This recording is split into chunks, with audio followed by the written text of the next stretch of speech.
Welcome to the Fire from Two Windows podcast, where we hope to take a deep dive into the fire service. With training interviews with a broad spectrum of firefighters, your host Matt and myself, Lou, are always looking to improve our trade. Tonight, Matt called me or texted me, I can't remember which one it was, but Size Up was on his mind, and there's been some videos and some articles that we found throughout the past week. So we want to take a talk about Size Up and what I can do as a company officer, or how I do Size Up as a company officer, and what Matt can do in the back seat, and what he also does as an officer in the volunteer world. But first, we're going to want to remind everybody that's listening that these are our sole opinions. They don't reflect our employers in any certain way. They're just the opinions of two schmo firemen that want to get on here and talk, jibber jabber a little bit about the fire service. Also, we've neglected to tell everybody that you can find us on our handle on Instagram is Fire from Two Windows, and I think you also have a Gmail account set up if guys want to submit questions for us. Yeah, it's firefrom2windows@gmail.com. So yeah, and I will remind everybody at the end about that if you make it to the end of our rants with this one. I don't know how long we're going to go. We've been hitting about 2 hours lately with these ones. Time flies by, I guess. Kind of get going there, yeah. So Matt, you called me or texted me, said you were having trouble with just initial Size Up, and I was thinking about it today a little bit, and I think that kind of goes into what we were talking about last shift was how do we set ourselves up for success. And I think Size Up for any call we go on should start. They talk about at your academy. They talk about Firefighter One. Size Up starts. It's one of the first questions they ask. When does Size Up start? And everybody, it starts at dispatch. It starts when you're en route. It starts this. And to me, I Size Up for me. I shouldn't say Size Up for calls is one thing, but as a company officer, Size Up for me starts after I've left my shift. And I'm sure if you work in a firehouse or even a volunteer world, you probably have a niche group of guys that if you work at a firehouse, you have a company that you're always working with. And in the volunteer world, you might have bunking crews or a certain set of guys. I won't say a clique, but it could be a clique of guys that you're always up at the firehouse together. And with those text messages, there's text groups or whatever you want to call it. I'm sizing up my guys throughout the week on their days off to see how their days are going, and I'm almost sizing up how the shift is going to be before I even get to work. So my size ups is always ongoing, I would say, in that aspect. And then when I get to work, all right, I have my crew.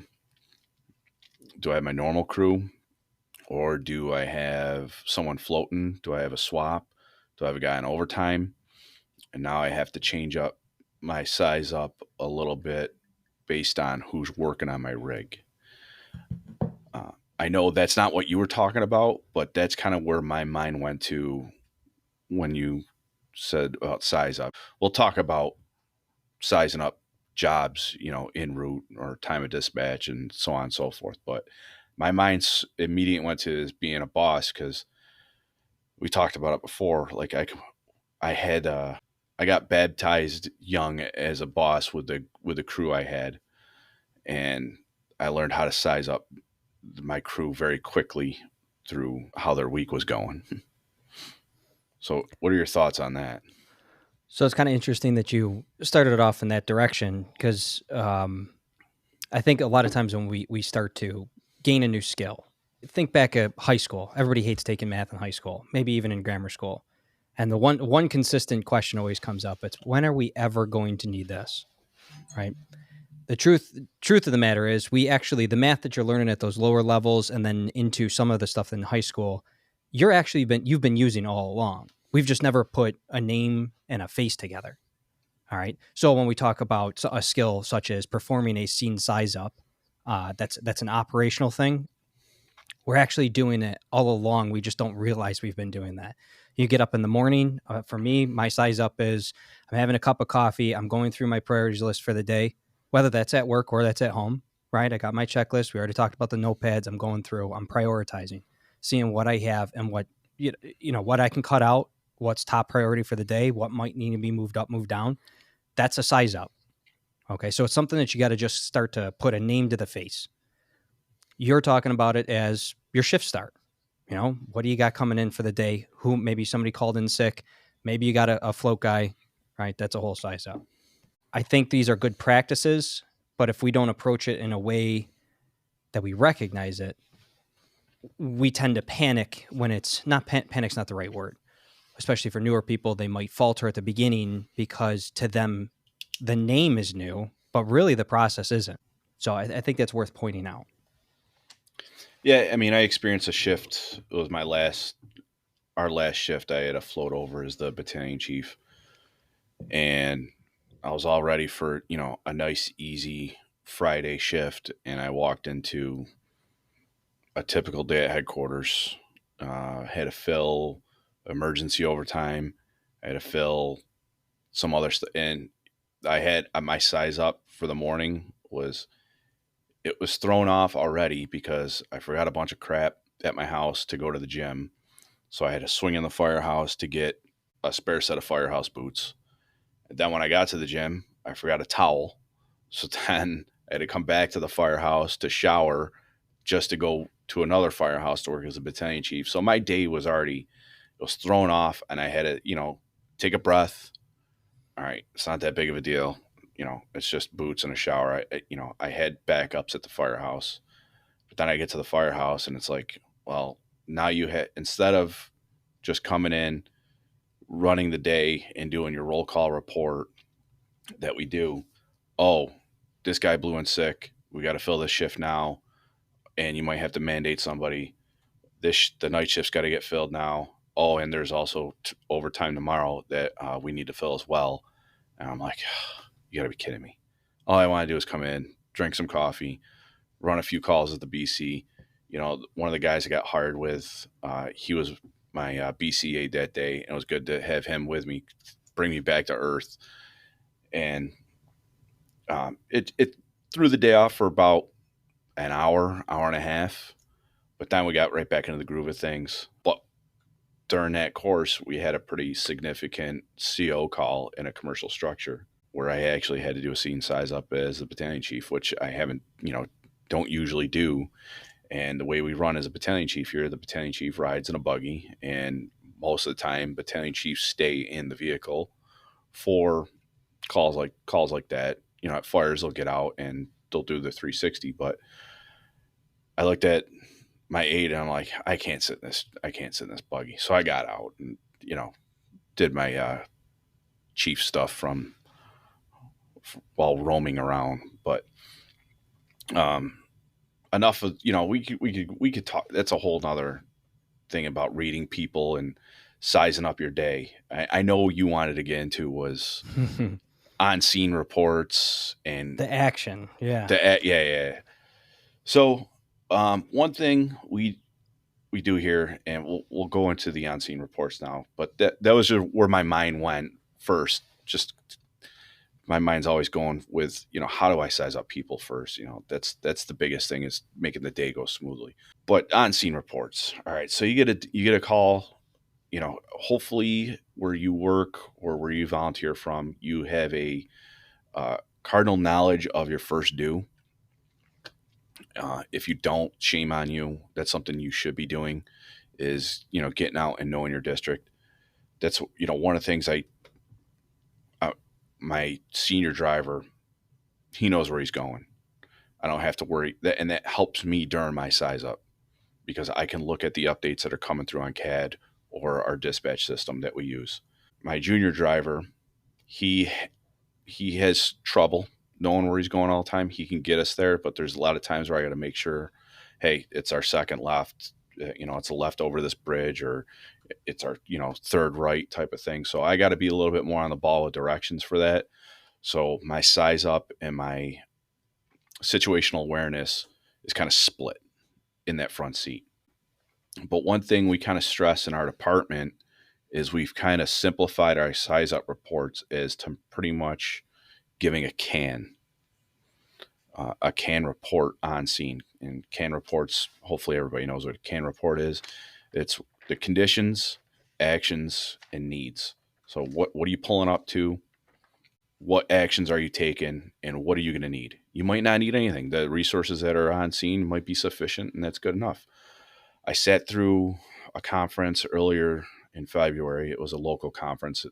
I wish it was more popular. It's a it initially was a fire, police, and EMS conference, and kind of trended towards a more EMS conference, and the fire side's coming back to it once a company took it over.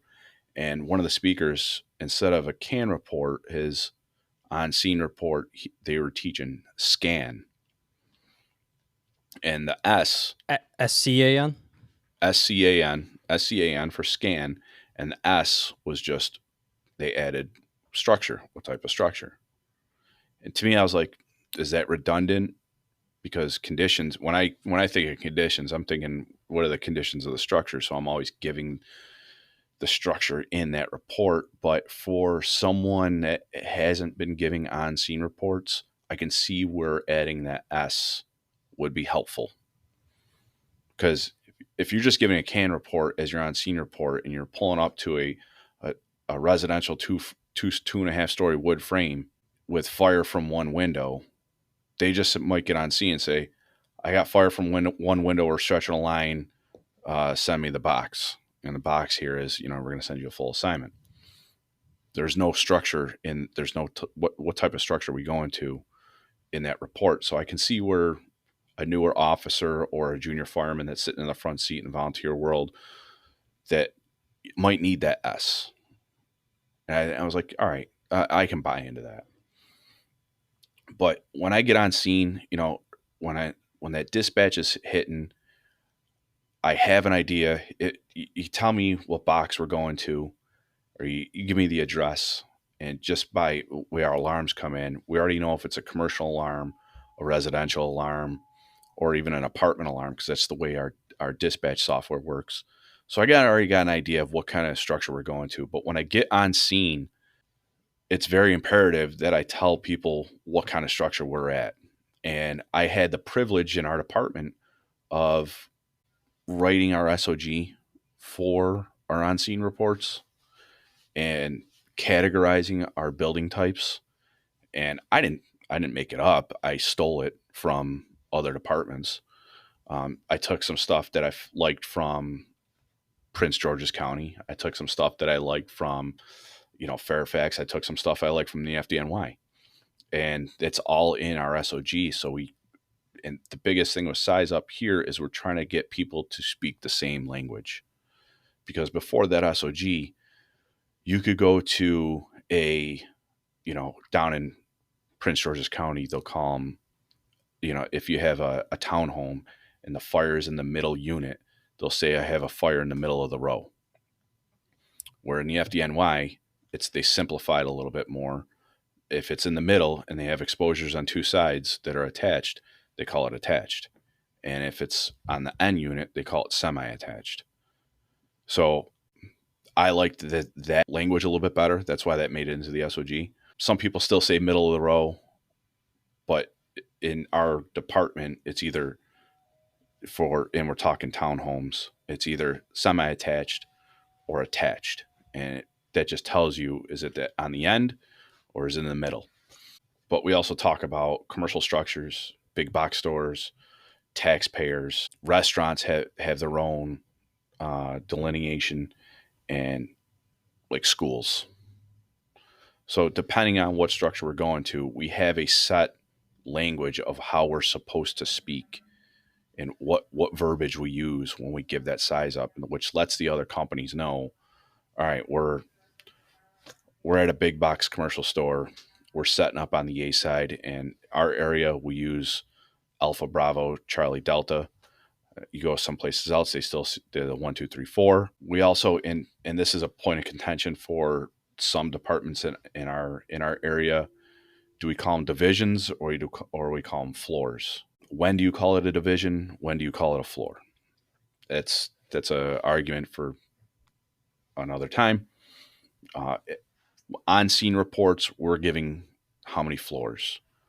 Once the job gets going, then it gets divided up into divisions. I'm probably getting a little far and a little ahead of us, but when I'm when that call comes in, and I can back to when the call comes in, and I can see the dispatch coming in, and depending on if it's a fire alarm, gas call, an actual structure job, I have in my mind, I'm trying to play in my mind, what am I going to see when I pull up?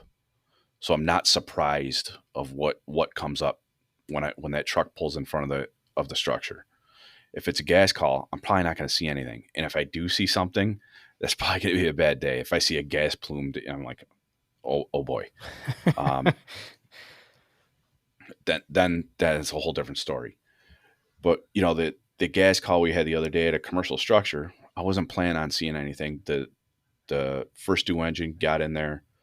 They gave their on scene report of, they're on scene of a multi-unit commercial structure. We're on investigation. Not really much to go from there. Once I got there, as I was pulling up, they said they had 35 parts per million throughout the entire restaurant area. And from there, I assigned the truck company to start checking the other units. But back to riding in that front seat. So riding in that front seat, I'm getting all the information. I'm trying to put a picture from what the dispatch notes are coming up. I'm trying to paint that picture in my mind so I'm not surprised when I get on scene. Because if you're surprised when you get on scene, that's when your radio transmission is going to sound like garbage.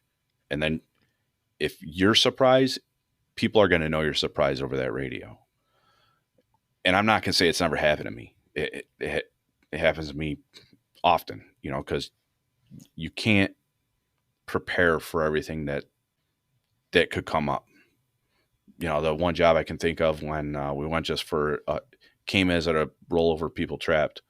Well, it was two vehicles rolled over with multiple people trapped in 1,000 yard, not 1,000 but 100 yards apart from each other. Yeah, So essentially, not even. Yeah. So I was first on scene, and I got one. It was one accident, but it ended up being two separate incidents because they were so far apart from each other. And I was surprised at that one. You could probably tell in my voice on the radio on that one. But when I get on scene, we'll just make it easy. We'll talk about a fire. First thing I want to give is if the address is correct, then I don't have to worry about it. If the address is wrong, I want to make sure that address is corrected at some point. So I want to give the type of structure. Is it wood frame? Is it residential? Is it commercial? Are we at a taxpayer? And how many floors? What is showing? And if I can get most of the time, I'm going to be able to get two sides depending on where we position the truck. Best scenario, I'm going to get three sides. And if I can't get three sides, once I get out, I'm going to take a quick peek so I can get my third side. And it's like, the other thing is with fire showing, does a first due company officer do a 360, or do they leave that for the next officer, or do they leave it for the battalion chief? To me, I think it's situational dependent on whether you got to do the 360 right off the bat. But if it's not done, that if the first due company officer doesn't do the 360, they got to make that known over the radio, because the 360 has to get done. I mean, does your boss get out and run the lap around the house on jobs? Yes. My immediate boss on the rig, yes, he will, unless there's another boss already arriving. And I'm kind of a quick. So we've identified that in our scenarios that we're working with here, you can tell it's primed in your head. I know it's in mine because I'm constantly thinking about it. We grew up in a system that is kind of SOGs, and SOG saying you will have this scene size up. Okay. And then what that does for us. So that can report, or that on scene report itself. The other type is kind of a command driven system. That's where a chief or ranking officer shows up and then they're directing the show. They're telling people what to do, where, when, how. And it's not that one's better than the other. I think it's dependent on region, the manpower coming, and what you guys have in your toolboxes.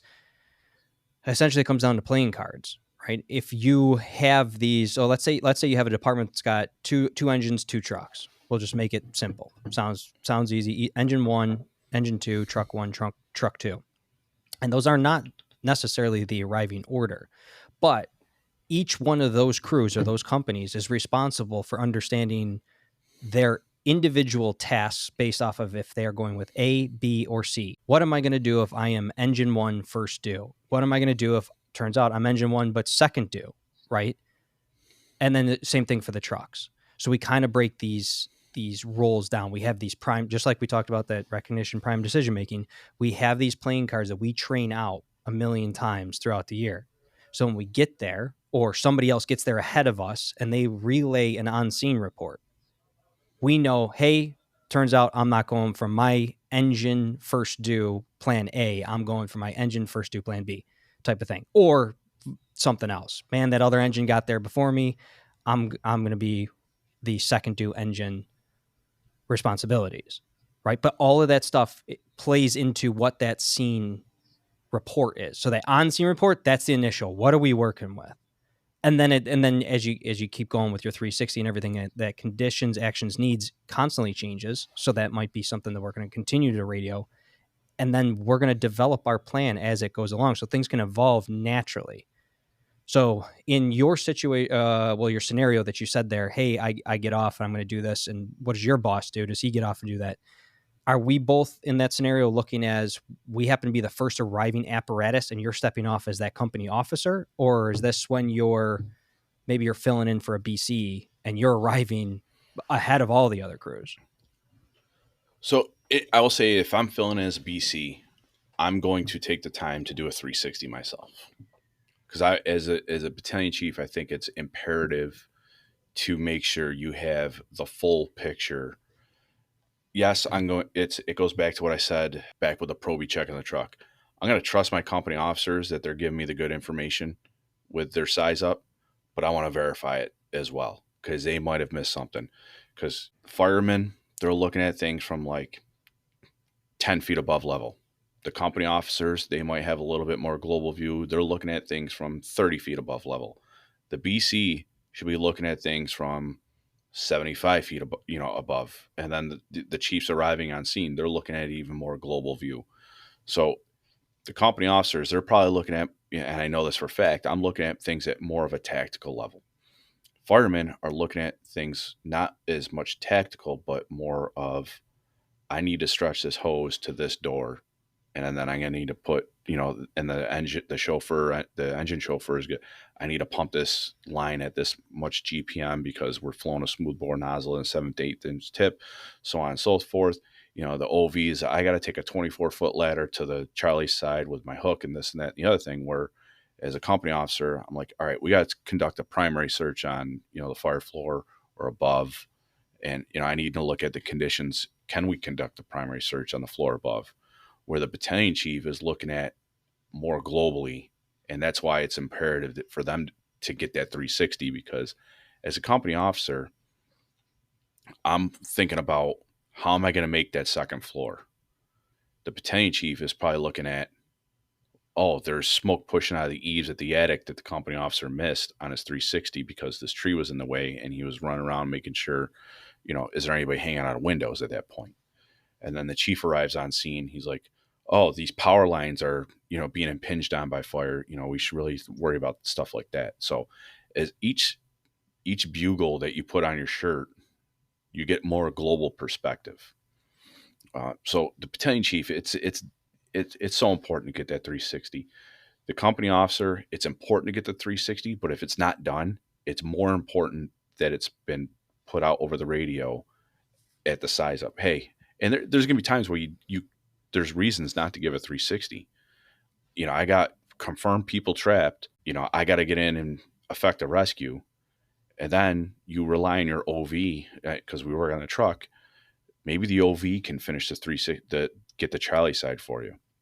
The OV goes around back and radios, hey, I got, two people hanging out of the Charlie side windows. Well, instead of me, there might be a first floor fire. Instead of me going up, searching the fire floor, they need to assist and effect the rescue. We might be heading up to the second floor at that point because I get a Charlie side report from our OV.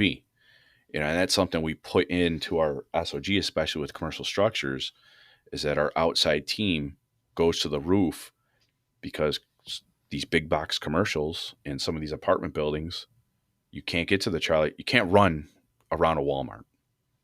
It'll take you all night. You can't run around a Home Depot, especially in fire gear. So either our second due truck company gets to the Charlie side and gives a report, or if it's just a commercial alarm, we want our first due truck company to ladder the roof and send the OV and the chauffeur to the roof, and then they can give a roof report and a Charlie side report while the crews are inside investigating. So there's options of getting that 360 without doing the shuffle around the entire structure. Yeah, but even with that, you have kind of a planned decision making guideline, right? We get that, pull out that old Rolodex again, and we go, okay, if it is a commercial and we're not sure what we got, somebody's doing the outside, someone's going to the roof, right? That's primed decisions, right? It's already in Right. the playbook. We chose to grab Yeah. that particular play and run it because of the start of an on-scene report. Somebody got there and said, hey, I got nothing showing. We're going to check it out. We're on the investigative mode, right? We've put it into that place where we can now play out the next play versus somebody arriving there and then directing, I need you to go to the roof, put the ladder up, go to the roof, check to see, give me a report. We just automatically do it. But again, it's because we train over and over again on those. So based off of whatever the start of that first can report is going to dictate how everybody else plays out. So you got the company level play, then you got the other companies arriving play, you got mutual aid coming in. And that's the big part when I hear, at least at my level, where I hear scene size up and can reports is got that initial one that tells me what we're working with. And from when I work with the good bosses, it's nice when they turn around, they get that, we all hear the on scene report, and then they turn around in the back seat and they just pretty much, they essentially go, did you boys hear that? Yep. Yeah. We just give that nod, that smile, because the boss knows we all know our individual tasks inside that company. You said the OV man, the can man, and so on and so forth. We know our tasks because we trained it based off of whatever that's seen. Now, if it's something awry, somebody else beat us there first, and they say, hey, we got somebody hanging from the Charlie side as a truck company, we might be switching up what our primary roles are. Usually that first truck company is going in straight for a search. We might be doing another search on another floor, or maybe we're going to be banging ladders depending.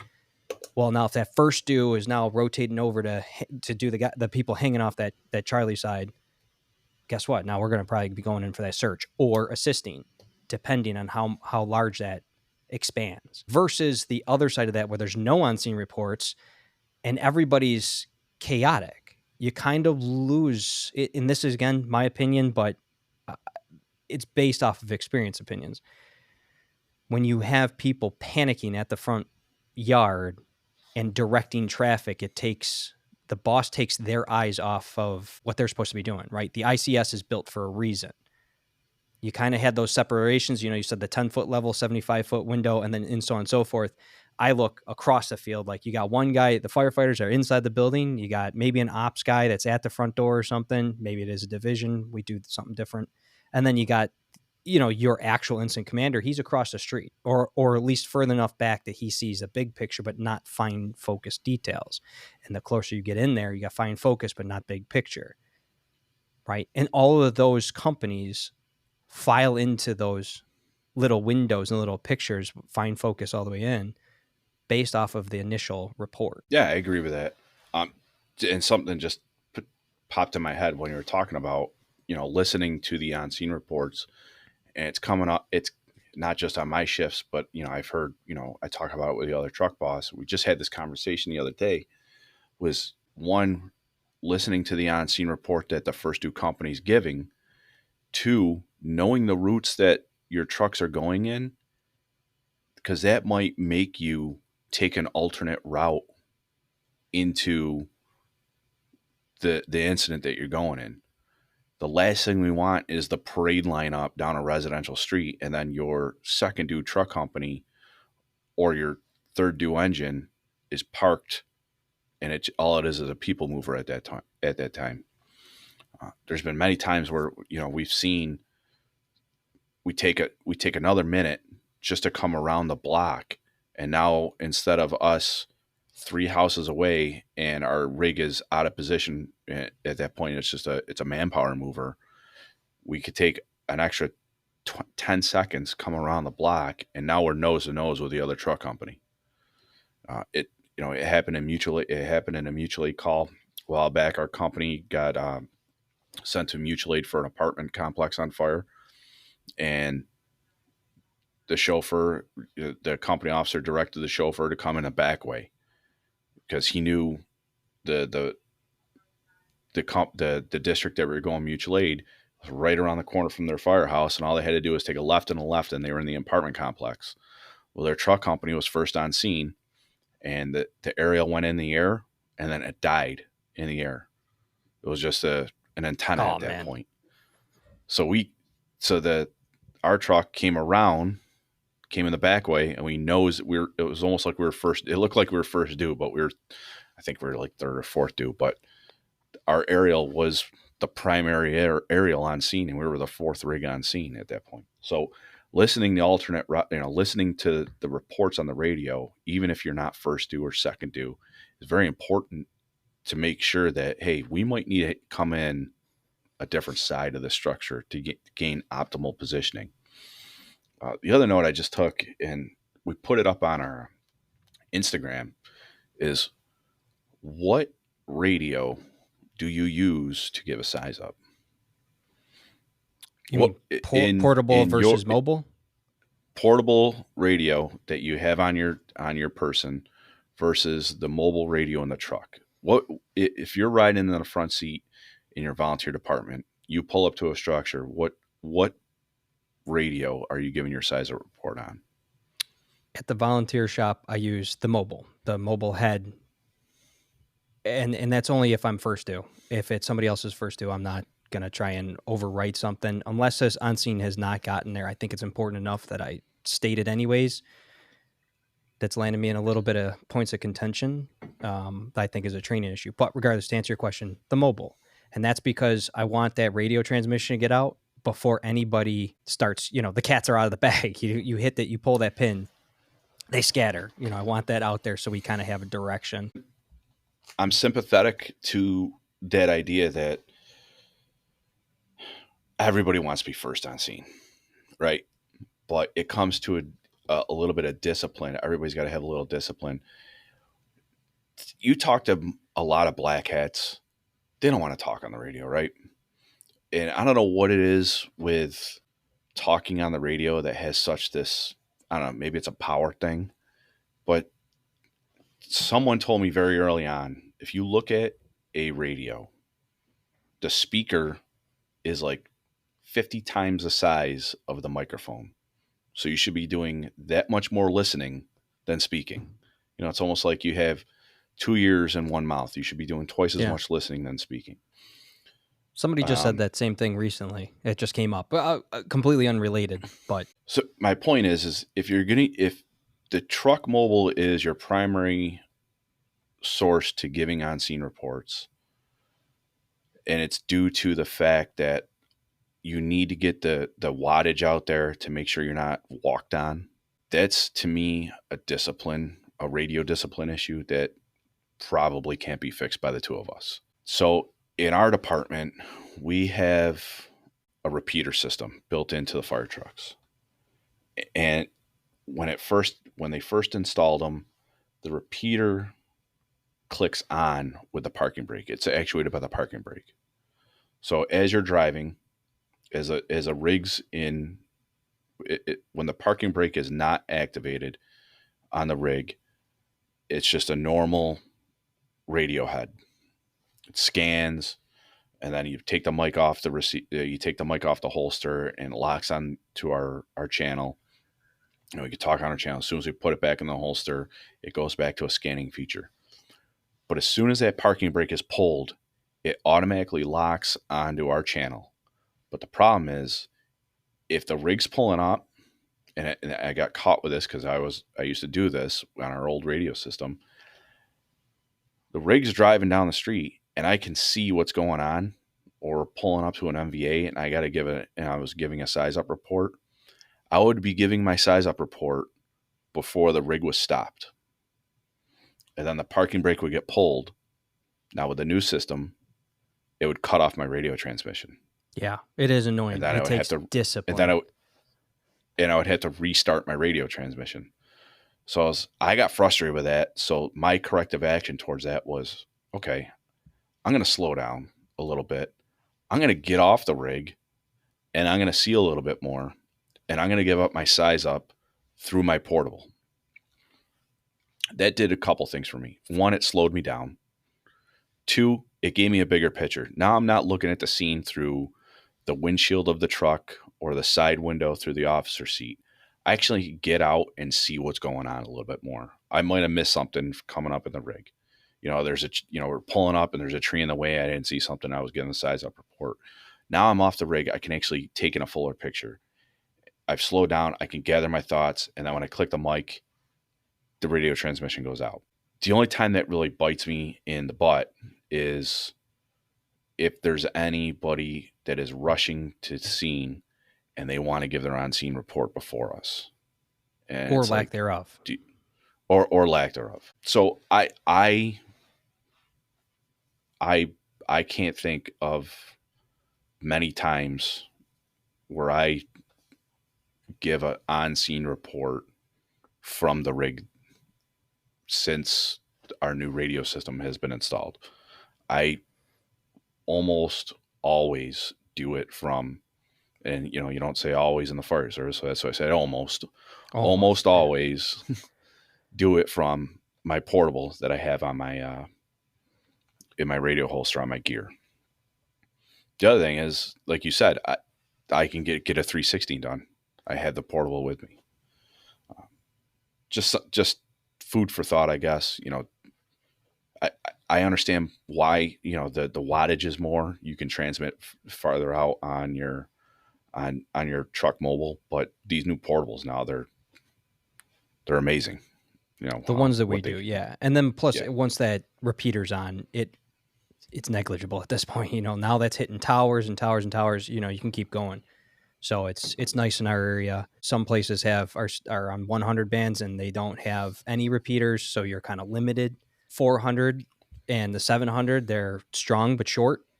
So now if you don't have repeaters, you're short distance. And I have seen that at other places that people get out. Again, they got their radio, whether it's a chief or just a company officer, they start walking around and they're keying up, giving maybe a size up or something, or telling somebody, hey, I need water at least. We got here, we don't have a hydrant, we need water. But it's not making it out very far. So if you got that engine coming from quite a distance, hear crackling, especially if you're going from town to town too. But to your point, getting that tactical breath or tactical pause, they call it. My immediate boss right now, he always takes, he's so good on the radio. He'll always take that pause, take a brief second, kind of plan it in his head what he's going to state. And then when he says it, it comes out crystal clear. He never has to repeat himself. And I always think, you ever see Gone in 60 Seconds with Nicolas Cage? Yeah. You know how there's that one scene right before they go to rip all the cars. He puts on low rider and he just kind of takes that breath and then shakes his hand and goes, okay, let's go. Like that's it. That's the tactical pause for everybody when they get on the radio. And I think it's a good idea for anybody that's about to, even if you roll to that seaside and you're the OV guy and you go, oh, holy, you got to get a hold of the boss. Hey boss, take a second, right? Let's make sure that this comes out clear so that it's efficient and fast. And we're not answering up on the radio, keep repeating until somebody hears that message. And meanwhile, 30 seconds have gone by and we still haven't stated what's going on. But that's a really cool point that you put, getting off the truck. It works for us. I don't want anybody listening to say, hey, always get off the truck and make that their plan if they don't have a repeated system. Typically, at least the old rule of thumb is it's 5 watts out of your portable. I've seen ones lower. We've got these ones that are ones and twos out there, but your mobile is usually around the 50 mark, 50 watts. That's a big leap to let everybody know, hey, here's what we got going on. Here's what I'm going to need from people when they get here. Yeah. So I'm curious because I haven't sat in a back seat in a long time. What does Oh, you should try. It's fun. I It's wish I where all the could. action happens. What does a fireman want to hear in the back? What does a good on scene report sound like from a fireman in the back seat? You're not first due because that's different. Your Mhm. company officers give if you're first due, your company officers get a size up, and you're just going to work. You know your job, but you're arriving second, third, fourth due. What does a good size up sound like to you in the back seat? What do you need to hear? In the backseat, I just need to know what it is I need to do my job. I mean, there's no other way to cut that. Am I going for the hook in the can, or am I grabbing ladders and we're rolling to it because something's rolling out of this thing? We gotta get ladders up now. Do I have time to do one and then the other? So anything that tells me, hey, this thing's blowing, we need a little bit more speed but efficiency, or we have to change a big thing because we are on a quint, technically. Are we going straight to water supply instead? Like, not our favorite thing. I know guys break chops all the time, but if we go to water supply, that's a huge difference from our plan A, which might be ladders and search. I just need to know, am I grabbing ladders or am I grabbing hose? That's my big thing. And that all comes from the on scene. So is this thing blowing? And does that engine have water if it's out of us? Or is there another problem with that truck? And do I got to switch from truck to engine mode? Does the type of the structure change your mindset of what you and I'm not saying and I'm not just talking commercial residential apartments. I'm talking even in breaking down to residentials. Is it changing your mindset a little bit going from a ranch to a 1.5 to a 2 to a 2.5? Yeah, I would say yes, because my go-to, I kind of preach it. It's not for everybody. Is I'm going to the building anyway, and I'm bringing my tools. A ladder is one of those tools. So a single story, maybe even a two, I'm just going to grab that 24. But if I start hearing something a little bit bigger, probably going to be ripping that 28. So in a way that helps. But if I also hear, it turns out we were going for a commercial fire and somebody got there first and they say it's a church, I have no business grabbing a ladder for a church at the moment. Yeah. Right? That's To me, huge difference. I'll tell you, if even as a boss, I'm not. I get a little excited when I know if the first due unit pulls up and they say they got a fire in a 2.5, because a fire in a 2.5 is going to be a truck fire all day. That's going to be a Multiple lot of floors. work. Yeah, it's going to be breaking shit. It's going to be opening up walls. It's going to be cutting roofs. It's a truck fire, not an engine fire at that point. The engine's But going you to see get their how work, but all they said was, hey, we got a fire in a 2.5. And you already got excited enough that your plan is now dictating in oh your head. yeah, You're writing your gameplay. yeah. 2.5 is probably the most fun fires you're going to go to, just because there's multiple voids. When I say fun, I mean a lot of work. You have multiple voids, potential of cutting the roof. There's a second floor that you got to search. There's probably a third floor you got to search because of the half story livable space. The next favorite fire for me goes to is a 1.5. Your Cape Cods for the same reason. Cut the roof because of the A livable lot of work. space. A lot of work. The knee walls, and shame on me. My wife probably, God, thank God she doesn't listen to this. That the fires with half stories are probably the more dangerous ones. Those ones I want to go to. But I hear a fire in a ranch, and it's like, oh, we're gonna search one floor. Somebody's gonna Maybe else is another. gonna do the Yeah, secondary. yeah, yeah. That second due truck will get the basement, unless it's a basement fire in a ranch. Then it's a little bit better. But if it's a basement fire in a ranch, then the first due truck's got to make that basement with the engine, and the second due truck's gonna search the floor above the fire. But if it's a bedroom fire on a ranch, it's like, oh, the second due truck's going to go down to the basement and secure utilities, and then do the secondary search on Division One.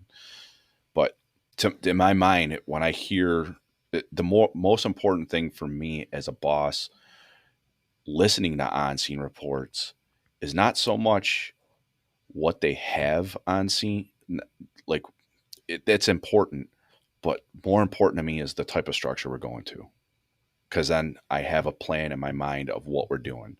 But first, the most important is what type of structure. The second most important is what's going on. The needs, the needs are just kind of a almost like a pre-canned message, because our needs are in our department are kind of SOG driven. Agree? Yeah, I would agree. Yeah, I mean, and you go out to some of our neighboring departments where they're more command driven. That needs radio transmission is very important. They might be arriving with an engine company with 6 dudes on it, and they need a ladder truck to do whatever. They might need a second engine to secure water supply. So that needs report is very important for a command driven or a lack of an SOG driven department, where I think we're very lucky where we have a very good playbook already to reference. But, But we've you know, recognized that, right? That's recognizing, hey, how can we make this a little bit faster? In the end, best customer service. How can we make this faster so we get good stoppage? And if that's one man or one person, I should say, one person up there kind of directing, and they got the traffic coming, that's a lot. That's an overload on one person. I mean, the IC model was developed to work with our what's that called? 5-to-1 is the optimum span of control. It's a span of control thing. The more people showing up to this, you start losing span of control, right? And this helps engage those company officers, those company level officers, to put them in the places that they need to be. So whether you have a chief arriving first, or you just have, like yourself, you're first due, you're the first arriving officer, somebody's got to establish that system. It helps kick people into the proper position so that we can all get into this game and make a good stop, or at least start down that path of good customer service. yeah, I 100% agree with that. Um, yeah, There was I, something. Okay, so wait, we keep going back to the actual on scene report. What is it that you, in your mind, when you start giving an on scene, what's your checklist? Is it just something of because you've done it a whole bunch of times, you kind of have a flow? Do you, or what is it? you develop it over time, and everybody has the way they give an on-scene report. We try to make it consistent here, but as long as you hit the checkpoints, I think we're good. But and this comes from practice. Driving to work, I'll look at a house. I've been given an on-scene report as I'm driving to work. And it's the same houses over and over again, because I can only. I mean, I could go a separate route, but that would add 5 minutes to my only 5 minute commute. But if we're pulling up to, I'll just give you a 2.5 story on scene report. You know, truck one's on scene. We got 2.5 wood frame residential structure. Smoke showing from the second floor. We're not on water. And then depending on how close the engine is or how far away the engine is, then it's okay. Am I going to stretch a line, or am I not going to stretch a line? The question came up after the good fire we had back in February. We were on an engine that day because the truck was out of service. After the fire was out, the engine boss came up to me and goes, if you guys were on your truck company, would you have pulled a line? Ooh, good And question. yeah, it was. And I said, you know what? Probably not. He goes, with that much fire, you wouldn't have pulled a line? I said, well, you got to remember, this engine that we're on today is a lot faster than the truck that we drive. And you guys, the second due engine at that time was less than 60 seconds behind us.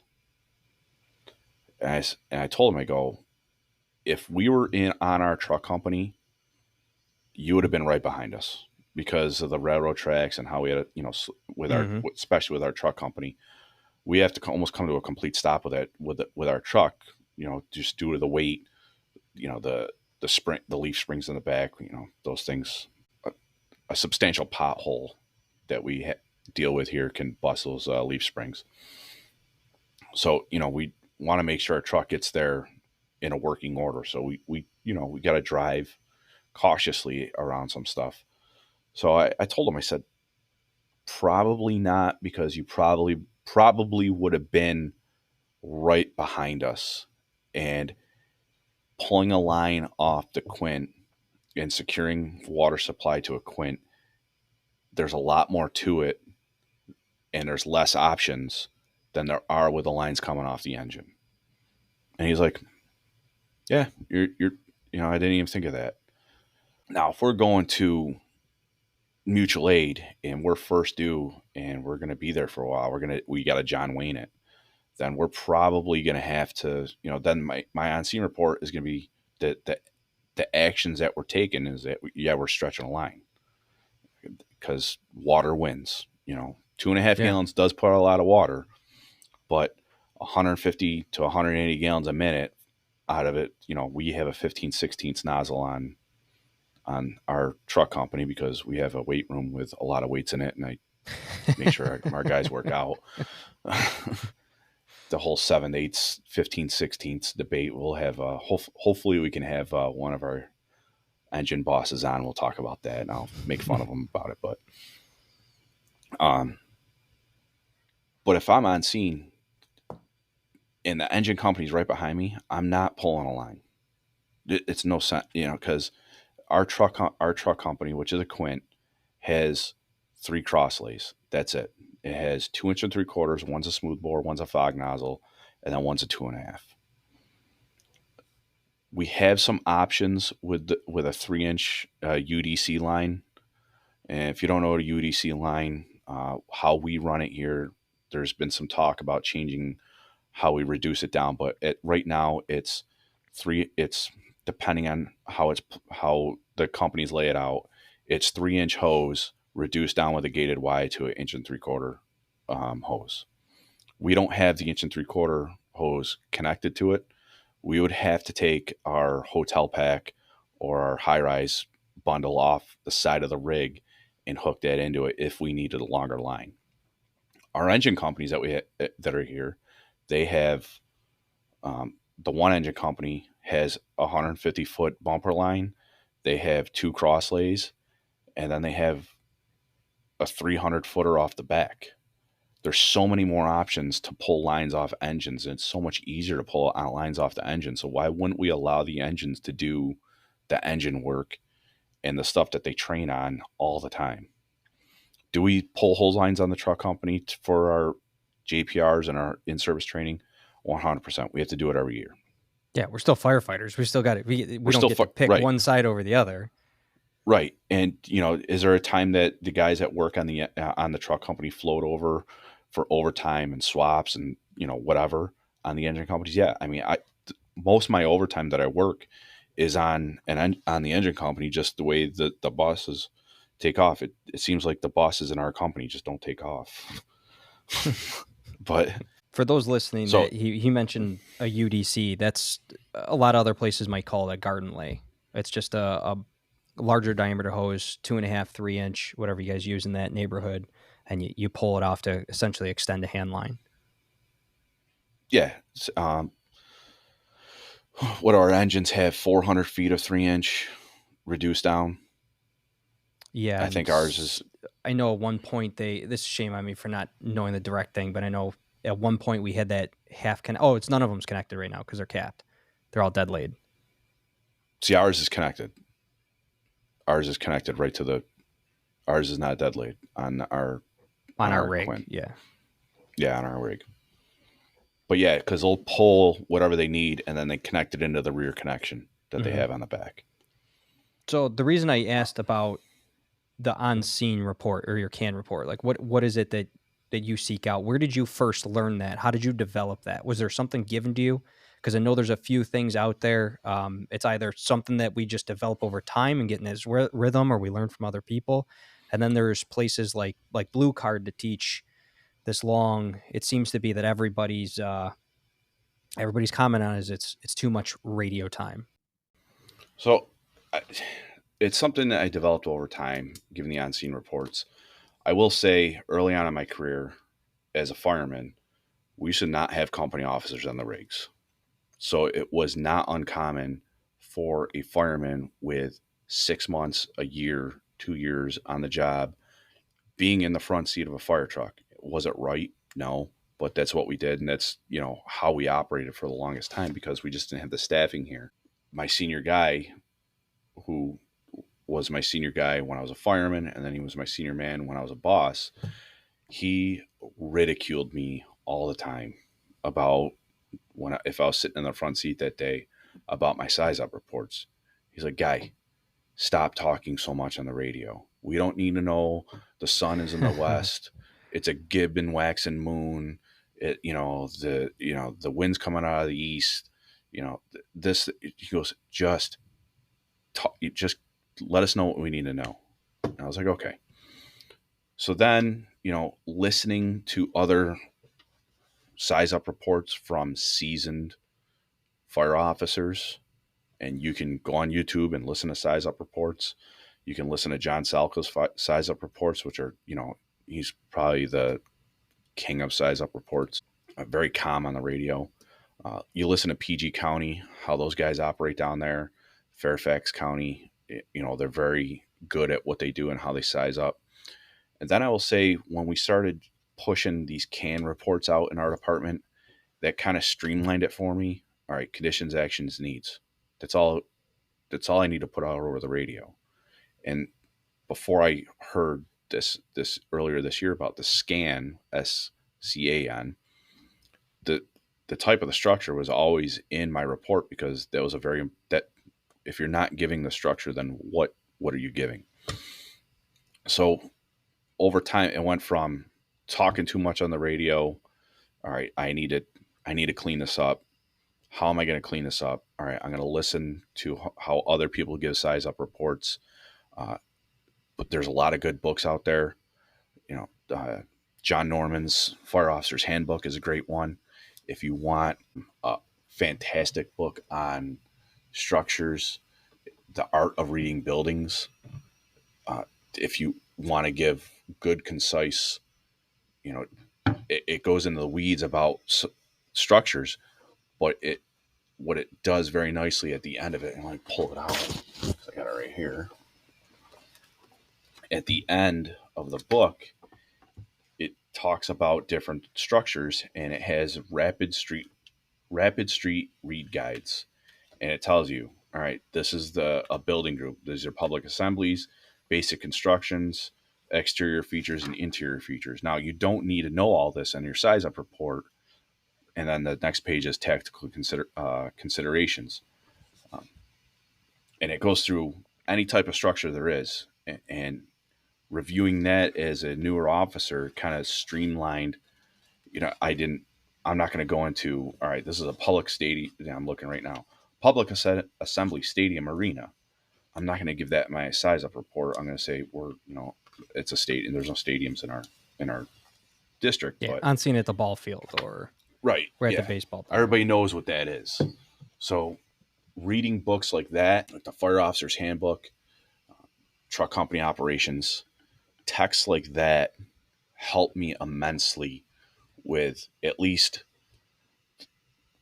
what needs to be put over that radio in a concise manner that's going to give the most information to the incoming companies and to give the battalion chief or chief responding a layout. It gives them a foundation to base their size up off of, and then give them strategic decisions based off of the tactical decisions that I've made in the CAN report. I don't know if that made sense, but No, it does. kind of. There's another learning tool in there that I think you realize you might not have clocked it, but you do realize is happening as well. Is that as you start adding some of these things in, you got to listen to your peers. So you started to say that the other guy goes, "Hey, I don't need to know what the moon phase is. I don't need to know all this other stuff." You take that, now you dial back a little bit and you start honing in on what is good for the gander and what's just out there talking. And I'm learning that firsthand myself in another field because I'm getting a lot of feedbacks like, hey, you're using up airtime. We got to talk. My thing is, yeah, the long and short of it is the stuff that you got to talk about is not improving the fire ground. I got another engine that's coming up my rear. They need to know what their job is. So if we're going to talk, we got to do this. But instead of being combative about it, I'm learning we have a culture to shift. Culture shift is training. And if that's a training thing, hey, that's my wheelhouse. We can train on that. So now I'm jotting down notes of, okay, I don't need to confirm the address, at least just yet. I don't need to tell them what type of mode am I investigating and all this other stuff. Am I establishing command? I just need to know I got a house on fire. I'm pulling a line and I don't have water. Can somebody help? Right. That's a good start. Can we at least get that set?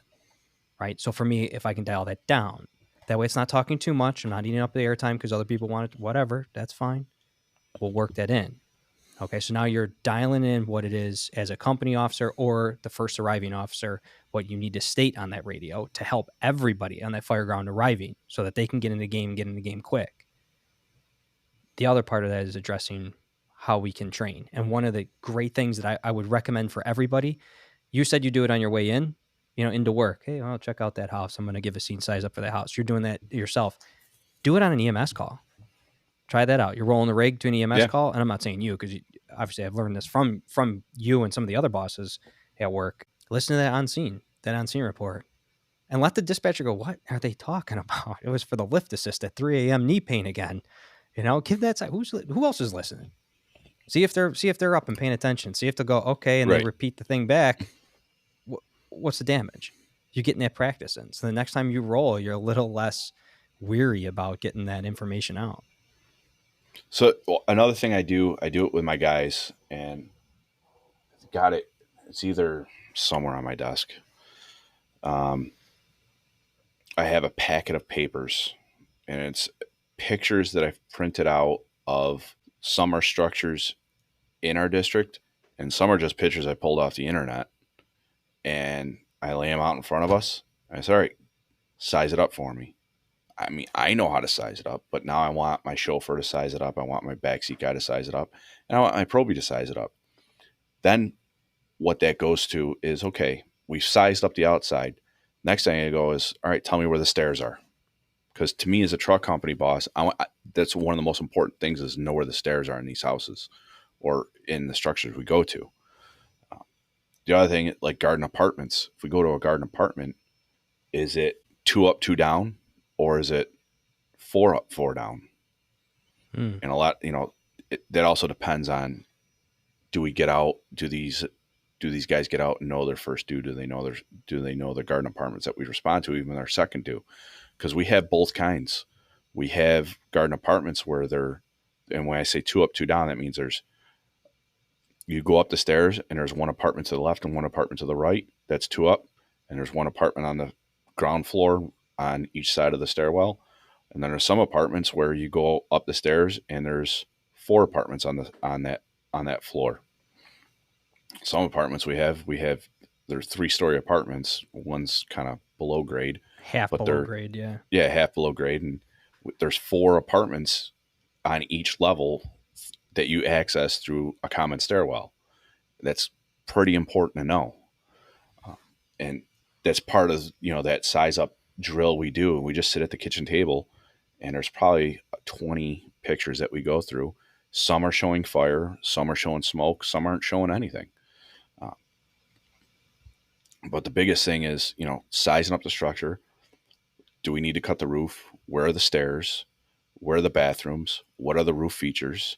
And those are stuff like that, like where are the bathrooms? Where are the stairs? Where are the roof features? That's not size up stuff that goes over the radio. That's size up stuff that should be in your head. The company officer should definitely know where they are, but firemen should also be able to recognize that a structure and size up in their head. Okay, that small window right there in the middle of the house, it doesn't fit the other windows. That's most likely a bathroom.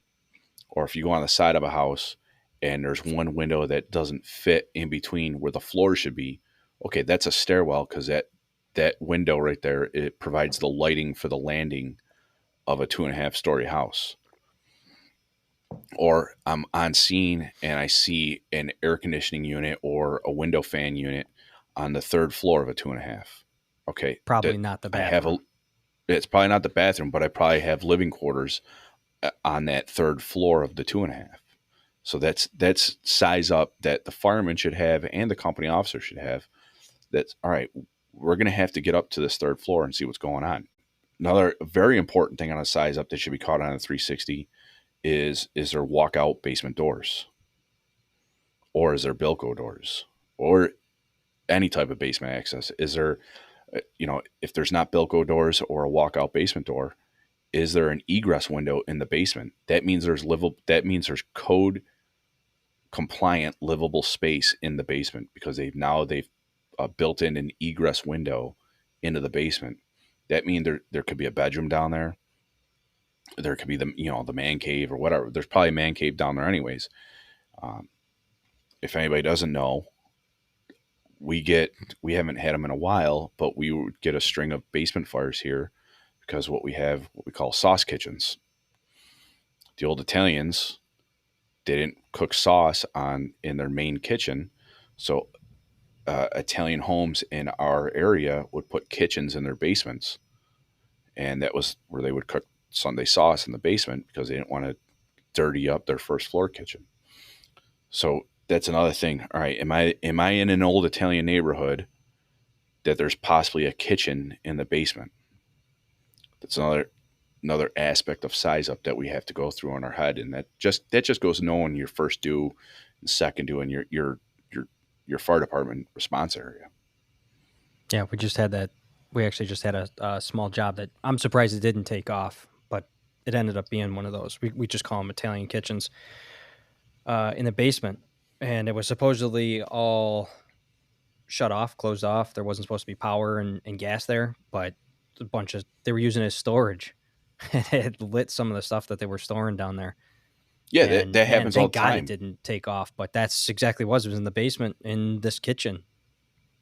Yeah, they don't know they don't know the stove's still hooked up, and they store they store stuff in the stove, or they put something on top of the stove top, and the knobs get turned, and next thing you know, the product that they've stored on top of the stove takes off and lights off, and Mm. we've had a couple of those in the past couple of years. Did I answer your question about how I've Yeah. developed my on scene report? Yeah, All yeah. I right. was just curious because there's all sorts of different devices that are out there, but there's a lot of people griping right now who are not used to a system that has an SOG side of things for at least their rivals. So we're talking scene size up, can reports, what's happening and what's everybody's roles when they get there. We need to shift. I think, in my opinion, I think it's better when everybody's got these decisions kind of made up. Their plan A, B, and C, and that scene size up directly affects the outcome of that fire. I've seen some fires in some districts where it's, a drier fire and the house goes to right down to the slab. And then I've seen other places that have a well organized system starting with scene size up, and everybody's got objectives and companies train regularly, and it stays as exactly that, just a drier fire. You know, it's amazing that we have that differences, and it's not just inside our state, it's all over this country that we're not all in the same playing field. So there's people out there trying to make that level. And one of those things I mentioned, that blue card, I believe it's a website that you kind of log in. It's like Target Solutions or Center Learns, all that stuff. And it does go through these online trainings, and it does make you feel like, if you're not used to it, it makes you feel like you're saying a novel on the air. The purpose of that is to get in your head, hey, get there so that everybody knows what you see, and then they can file in, get into the game, like I said, faster I, and I know don't their role on the fire ground. I don't have much experience. I don't have any experience with blue card, so I have no opinion on it. From people, there was a department around here that was blue card for a while, and they shied away from it. Um, but you brought up there's two spectrums of your size up report that you can have, and you can either have the long winded one, which takes up radio time, and it's just someone's talking to hear themselves talk, or you have, in my mind, that's there's a lot of information, so I'm not saying it's bad, but it's not good because you're tying up radio time. And then there's, in my mind, the two worst size up reports that you can have besides not giving one at all, and that's on scene nothing showing or on scene working fire. Great. So what are we going to? You know, it, hopefully you know the neighborhood you're going to or the area you're going to, and it should be is it a commercial, is it a taxpayer, is it a restaurant, so on and so forth. But some of the neighborhoods we go to, you might have two and a half, you might have it, a ranch, you might have it one and a half, split level ranch. What am I going to? So my main objective is to paint a picture with as little words as possible to tell the incoming companies what do we have, what's going on. And that's why, if I just say on scene nothing showing, that tells people absolutely nothing. Same thing with on scene working fire. All it does, on scene working fire, all it does is get the guys jacked up that there's a fire. That, okay, great, we're going to work. But especially as, it doesn't matter if you're a truck boss or an engine boss. If the engine's first on scene, they say on scene working fire. Well, hopefully they're pulling a line. Do they have water? They didn't say if they had water. So if I'm a second due engine, am I going to be making primary water? Am I going to be making secondary water? That What am I information safe to game, assume? right? You're not safe to assume anything. As a truck company boss, okay, I'm on scene working fire. Is it a 2-story? Where is the fire? Am I going to be search? Am I going to Division 2 to search the fire floor, or am I staying on Division 1 to search the fire floor? So the type of the structure to me is probably the most pertinent information you can give on an on-scene report. All the other stuff will file into place because those are tactical objectives that we're checking the box that you're doing. Especially, engine company bosses are very good at saying, they give their on-scene report, and in that on-scene report, a good engine boss will say if they're pulling a line, are they on water, or do they need water? And so the second due engine knows exactly what they're going to do. Hopefully, Yeah, they don't need further direction. right? Hey, those guys don't have water. We got to get them. That's my next job. That's my job rolling up into that. Yeah, yeah. And we hear it all the time. You hear it all the time on there, because the scanner's on in our firehouse, and you can hear it all the time. You hear it, so and so on scene nothing showing. It's like, what? Or the on scene nothing showing on a gas call. Well, I hope there's nothing showing on a gas call. Got If something plumes, showing on a gas, yeah. people laying. There's some cool things out there too. There's a couple of companies that have little cards, and we actually did this at the volunteer shop just because we're trying to drive that culture, and we're trying to spearhead this because we come from an IC driven. We're trying to go SOG. But we're not trying to step on toes, and I'm not the boss there, and the guys I'm working with that want this, they're not the bosses there.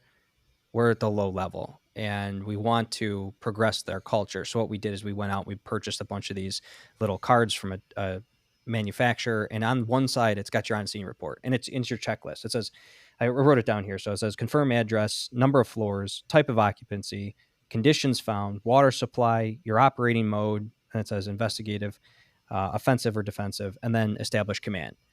And on the backside, it gives the same thing for an auto accident, which, okay, that's actually pretty good to know too, because we're kind of focused on structure fires. Auto accident, man, do I need another unit? Do I need more rescue? What is it, that kind of accident? We get dispatched all the time because it's generated by a police officer instead of going through 911 system, and it just says MVA. MVA with what? Well, we don't know until we get there, and the first person gets there goes, "Hey, I got 6 cars rolled over in a snowstorm on the interstate here. Start sending me more units." Okay, follow some sort of script. Now the scripts kind of shy people into that corner of going, that's a lot of boxes to tick. We're not telling you to get on there and be the on scene, the incident commander right away. If it's a type of incident that requires you to start or establish command, okay, then perhaps that's at the company boss level if they need to. But usually where we work, we got a battalion chief on the way or another higher ranking officer, so they can establish that themselves. One time I've been on a job where it was delayed because of multiple jobs. and the company level boss established command just to get that down, right? Check that box. But until he could pass that off, he was stuck in that role. So he followed that script. Everything else, we don't, like I said, doesn't need to be novel. On scene, 2-story, residential. I got smoke showing from the eaves on the Alpha Bravo side, Alpha Bravo corner. We'll be stretching a line. We do not have water. That's what, 10 seconds less? 10 seconds or less? That's not a lot. I don't think that ties up a lot of airtime. But what I did just tell is the 6 other engines or 6 other apparatus coming in. Boy, someone's got it. The next dude's going to be hitting that hydrant. It sounds like they don't have ladders because they're not operating as a truck. Like, okay, that's 2 other rigs that didn't need to key up and say, where do you want me? It drives me nuts when I hear keyed up on the radio, Chief, where do you want me? From 6 freaking apparatus. But that tells me you don't know your job. And okay, maybe to a degree there is, but really what it's telling me is there's too much chaos that we should have a little bit of control on the flow of things. Where do I want you? I want you. Honestly, I make the joke all the time. Where do I want you? You don't know your job. I want you to go home. And that's Yeah. not it. That's not fair. It's because of the culture and training that we rely on an IC driven organization or system that everybody just naturally does that. Chief, where do you want me? And we're going to wait for that order. It's not terrible. It's just in a larger operation that should not be your go-to, because now you're taking one guy one person making all sorts of large decisions at once. Nothing's going to flow well. Customer service, that's what it's about. Yeah. And I think that the IC driven, I mean, that's a whole, if that's the way you operate, that's the way you operate. But I think it also is stems from departments not talking in a common language. And I think that happens when you get multiple mutual aid companies. That's almost impossible to get everybody on the same. I mean, they're not even in the same league. You might have some playing football, you might have some playing baseball. They're looking at one team's looking at X's and O's, and the other is looking at batting lineups and pitch counts, and Right. they're not. It's not even the same language. But So I everybody wants to think be there, and everybody wants to do right, they well. all They want to want to do. play. They Yeah, want to do good, right? right. They're It's all just a showing up matter in of a how we uniform, and develop them. right. But back to the MVAs is something that just I think sizing up MVAs, in my personal opinion, just myself, is the most difficult to size up. And my MVA size up is always, I try to give the number of vehicles involved, which the majority of the time is wrong, because you have your cars that are involved, and then you have the good Samaritans that are pulled over to help, or you just have people that are tied up in traffic. You can't tell. Obviously, the obvious ones with damage to the car has been involved, but where we work, people drive around in damaged cars all the time. So you might have a damaged car just pulled off to the side. So I I try to don't give want to it put a a name good. to it because I don't want to that group of upstanding individuals. Yeah. Well, they're all over the country. um, I try to give a good estimate of how many vehicles are involved, and every time the end of my radio transmission is details to follow, because we go for a reported person trapped, and we get up to the car and there's nobody in the car. So I need that's the details that are following, or the details that follow usually is going to be a can report. All right, I have one person trapped uh, in a vehicle on its side. We're going to start extrication. I'm going to need another truck company here. I'm going to need 2 ambulances. That's going to so it's my initial on scene report is very generic at MVAs. Then I always follow it up with a little bit more detailed I prompt that the dispatcher with details to follow. The issue comes in is, depending on the type of call that we have, if it's a person trap call or a multiple MVA where we're sending multiple units, now I got to worry about, all right, when I'm trying to give that more detailed size up after I've given my initial, other rigs are probably pulling in and they're calling on scene. And it's like, guys, can you just wait a second? Wait, let me tell you what's going on. Just wait a second. You don't need to call on scene. I know you're on scene. Our dispatch software knows you're on scene. Just stay off the radio for a second. And, you've heard me say details to follow. Let me give that update because we might not need you or I might need you somewhere else. And that came up on a job we had a couple weeks ago on the expressway. And I called it a 5-car MVA. It ended up being a 4-car MVA. One car was on fire, impinging on another car. Another car was rolled over with report of someone trapped. Well, I had the engine go over and start initiating a fire attack on the cars that were on fire. And my details of follow were trying to go up to the scene where the person was trapped and give that update. And with the units incoming, with multiple units, and not just from us, but from mutual aid companies, they want to call on scene, which is great. You're on scene, but nobody was trapped. I have multiple patients that we needed more units for and multiple ambulances, but that radio transmission wasn't getting out because people decided that calling on scene was more important. And also came up, we had another job, another MVA, and it came in. It was 2 separate MVAs, same area, and long story short, nobody was trapped in that vehicle. I don't know how nobody was trapped in this vehicle, but it came as person trapped. And our radio system, if when you try to click the mic and somebody already has the radio time, you get the bonk. Bonk. No, you're not getting out. You're not getting out. And it's like, at that point, I just threw my hands in the air. It's, guys, just slow down. Let me give an update here. But my personal opinion, like I said before, is giving an on-scene report for MVAs can be they're not difficult. They're just not, they're not obvious all the time. You said it for the like a house, right? House is stationary. You're not going to miss that thing on fire. Or at least you shouldn't be missing that thing on fire. All right. And somebody's always inevitably waving you down. Yeah, we see it. We see you waving. It's the one that's on fire. We got it. Right. It's kind of a funny joke going out there, but let's think highways, MVAs on the highways. A lot of people, and we see it so much because we got so much highway, people have no idea what road they're on.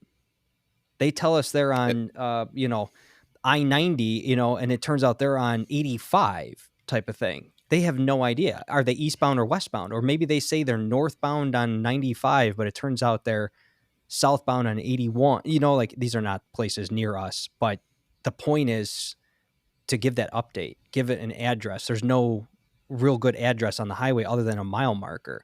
But like you said, mutual aid, depending, especially in our district, depending on where that hits in town, they might automatically mutual aid just for a small accident from the neighbors to the north. So what's going to help get somebody there and assist those people is, hey, is it northbound or southbound?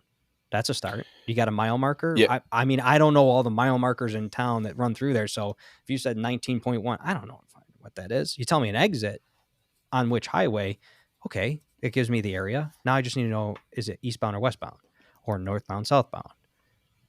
Something to consider, but that could always come after you do that. Hey, I'll get you more to follow. Right? Yeah, right, that's probably the biggest. That's the biggest thing with MVAs on expressways is making sure you know where you are. Yeah, this thing's mobile. It's surprising to me that agencies that work on the expressways more than we do don't know where they are. And I don't have to say who they are, but oh, I meant the caller though. You're right with the agencies, but I mean like the callers. How many times have we got somebody? It's not because they just got whacked in the head and they, seeing stars. But I'm saying even when we get updates, hey, so and so's out with an MVA at this eastbound route to exit this, and you're like, you pull up to the area where they gave the update, and we're like, they're not here. Oh, we meant that's the last exit we saw, type of thing. It's like, no, well, it's like, don't you work on this highway 4 days a week, 2 days off type of thing. That Well, is a go ahead. problem with MVAs, is making sure you have the proper area for the MVA. Because the last thing, especially the way and I'm sure this is with like every metropolitan area that has expressways running through them, is you get that carousel of fire trucks. You got to go through the emergency U-turn, go on this exit ramp, come around, just to make, especially when you have an interchange of two major expressways and multiple exits in that one spot. Yeah, Those you're cars almost could be riding the anywhere. clover every time, Yeah, yeah, trying to they find could it be anywhere. on and off, on and off, on and off. Yeah. So I mean, I probably confused you more with anything with size up. I don't know if I No, not at can. all. Not at all. I just think I was looking for a little reinforcement. It's good to see people out there practicing it and practicing on a regular call, smells and bells. Because it does, from my perspective, where I'm seeing two streams, I get something that can be that's it's constantly improving and something that could use some improvement. And that scene size up, at least the scene size up, that first arriving, usually an officer, defining what are we going to be doing here? What do I have? This is what I need coming. Okay, that starts everything. That takes all that other airtime. Where do you want me? What do you need me? What's your pleasure? These, as annoying as sometimes those can be to me, and it's just a pet peeve, it can reduce all of that latency. You can get right into the job, and then Well, you're get some mutual aid started early, or we do it at work as soon as we get on scene. How many times have we upgraded an assignment because of a great on scene report? A couple. Oh, actually, I know exactly where it was. It was somebody related to you. They went to a house over there. I think that came in as an alarm or something, and the officer on scene, we almost didn't even catch it. It was such a well worded, took a breath, well worded size up, and said, "Hey, we got a fire. Here's what I have." yeah, And that assignment upgraded instantly, and everybody was there, a because of a very great on junior scene officer at report. the A time. very junior officer. Yeah, it was a fantastic job. And we were sitting in the house and at the firehouse. We almost didn't catch it because of how calm and collected that was and well delivered. Like, oh my God, everybody raced up and went. But it initially came in as like an alarm. It was Yeah, but essentially something we and you would hit laugh off. you. I mean, we hit on it last podcast. The recognition prime decision making (RPDM), and you can develop those slideshows. You can go on YouTube. You can go on Google. Just look at pictures of houses. You can do it on your way to work. The best practice, in my mind, if you're not getting actual fires, is on the benign jobs, your automatic alarms, your smells and bells, or like you said, the 3 in the morning EMS call.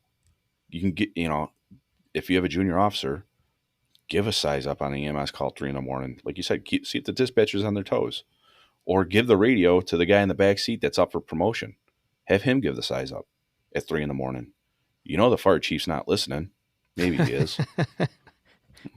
Um, but it goes back to, and it's probably something I did and I didn't realize it until right now, is I was just building my slideshow in my head by listening to on-scene reports by senior seasoned fire officers, building my slideshow, looking at videos on YouTube, looking at pictures on the internet, reading good textbooks, and conducting the drills with my guys. It reinforces the size up in my head of how I'm going to get on scene, and because me saying the size up to them, this is how I want the size up to be, reinforces it in my head that okay, and I can tweak it.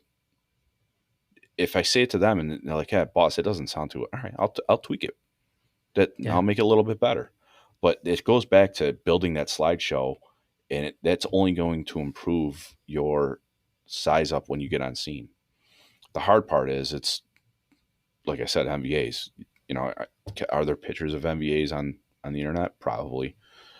I'm not looking at pictures of MVAs. I'm looking at pictures of fires or houses and stuff like that.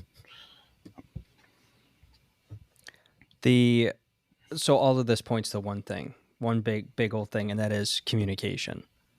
All right, so it's practicing communication at a whole different level. The therapist is going to tell you in couples therapy, it's going to, your chief's going to tell you everything, every NIOSH report, you pull it apart. They always say communication. And one thing that's tucked inside the communication is on scene reports, how we handle radio transmissions. If we don't communicate this stuff, we can't effectively work well together, right? That's why I say the therapist. That's what you're going to hear in therapy sessions all over the place.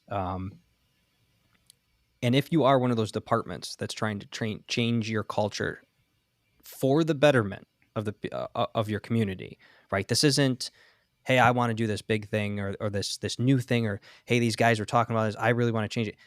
Do it because it's right for your region. Not everybody needs to have it. Maybe it's a department, it works well with an IC driven thing because at the time you have like just crazy hitters. These guys are great at it, right? So you kind of rely on that. But start developing at least a backup plan, and that's communicating with each other. Hey, is this going to be beneficial for our future? And how can we start implementing that training? Going to EMS calls and the smells and bells, that's a great place to practice these on-scene reports. Every time you go to automatic alarm, even if it's a construction crew that never put that alarm system in test mode or on standby, just go to it and run through those steps. Now you got time. You got tons of time. But get that practice in so that at 2 a.m. when it is, a second-story house fire, you're not going to be struggling to get it through. The more you get that in practice, this is for company level officers or first arriving officer. This is the initiation of the job. This is not something 10 minutes in, 15 minutes in. Now we've got all these people on scene. That's all going to be a command decision-making process that's above, that's for the higher ups, if you will. But get in this habit because this will drive the outcome of your entire operation. Again, we're looking to make sure people can go back in their homes when we're done. I mean, that's a beauty, the best outcome. But if it's too far gone, we need to mitigate that so it doesn't spread, or at least we're saving lives. Training, it comes down to training protocols. Get it, put it in your culture. 100%. If you guys have any questions, you can feel free to reach out to us. Like we said at the beginning, we do have an email. Let's be easy with it. Give us some pointers, things that work for you, things that have not worked in the past, or why you've switched from one to the other. All right. So that's going to be at firefrom2windows@gmail.com. Or Lou, what was spelled? Is it spelled TW? Yep, TWO. So no, it's just all letters, all one word. And the Instagram is Fire from 2 Windows. Perfect. All right. We hope you guys take a look at this, put some considerations down on paper, talk to each other, communicate. It's a big one. And hopefully make a few changes for the good. All right.